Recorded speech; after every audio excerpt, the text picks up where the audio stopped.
7 కోట్ల మంది వానరులు మహావీరులైనటువంటి వారు రామలక్ష్మణులతో కలిపి పడిపోయారు. ఒక్క వానరుడు యుద్ధభూమిలో లేచి తిరుగుతున్నవాడు లేడు. ఇంద్రజిత్ శక్తి తెలుసు కాబట్టి విభీషణుడు వెళ్ళిపోయాడు, దొరకలేదు.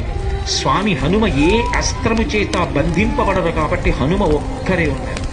అందరిలో పెద్దవాడు, బ్రహ్మ యొక్క అంశలో వచ్చినవాడు జాంబవంతుడు నేల మీద పడిపోయి ఉన్నాడు. విభీషణుడు కాగడా పట్టుకుని అడిగాడు, తాతా కుశలమేనా అని అడిగాడు. వానరులలో శ్రేష్ఠుడైన హనుమ బ్రతికి ఉన్నారా అని అడిగాడు జాంబవంతుడు. విభీషణుడు అన్నాడు, తాత నువ్వు అడగవలసినది రామలక్ష్మణులు కుశలముగా ఉన్నారా అని అడగాలి. హనుమ కుశలముగా ఉన్నారా అని అడిగారేం తాత అని అడిగారు. మొత్తం వానరులు రామలక్ష్మణులతో కలిసి పడిపోయినా కూడా నష్టం లేదు. హనుమ ఒక్కరు బ్రతికి ఉంటే మళ్ళీ అందరూ బ్రతుకుతారు. అందరూ బ్రతికి ఉన్నా హనుమ ఒక్కరు పడిపోతే బ్రతికి ఉన్న వీళ్ళందరూ పడిపోతారు. అందుకే నేను హనుమ బ్రతికి ఉన్నారా అని అడుగుతున్నాను. వంగి జాంబవంతుడి పాదములు పట్టుకుని తాత హనుమ నీ కుశలం అడుగుచున్నాడు, నమస్కరించుతున్నాడు అన్నారు. కైలాసము పక్కన వృషభము అనబడేటటువంటి పర్వతం ఉంది.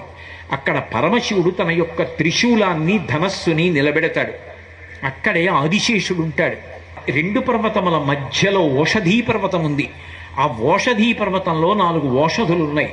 మృత సంజీవని, విశల్యకరణి, సువర్ణకరణి, సంధానకరణి అని 4 ఉన్నాయి. ఆ 4 ఓషధులు తీసుకురావాలి. నువ్వు వెంటనే ఆ ఓషధులు తీసుకొస్తే వానరులు బ్రతుకుతారు. ఒక్క గుజుటున బయలుదేరి కైలాస పర్వతం దగ్గరికి వెళ్ళిపోయారు. ఈ స్థానములన్నీ చూశారు. వృషభ పర్వతం దగ్గరికి వెళ్ళారు. 2 పర్వతాల మధ్యలో ఓషధీ పర్వతాన్ని చూశారు.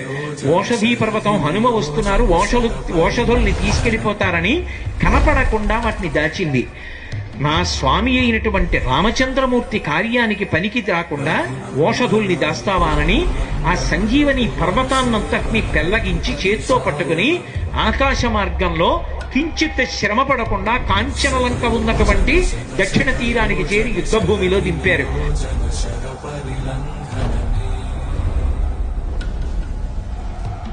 హరిభాజన హరి మద భాజన దశముఖ కంపణ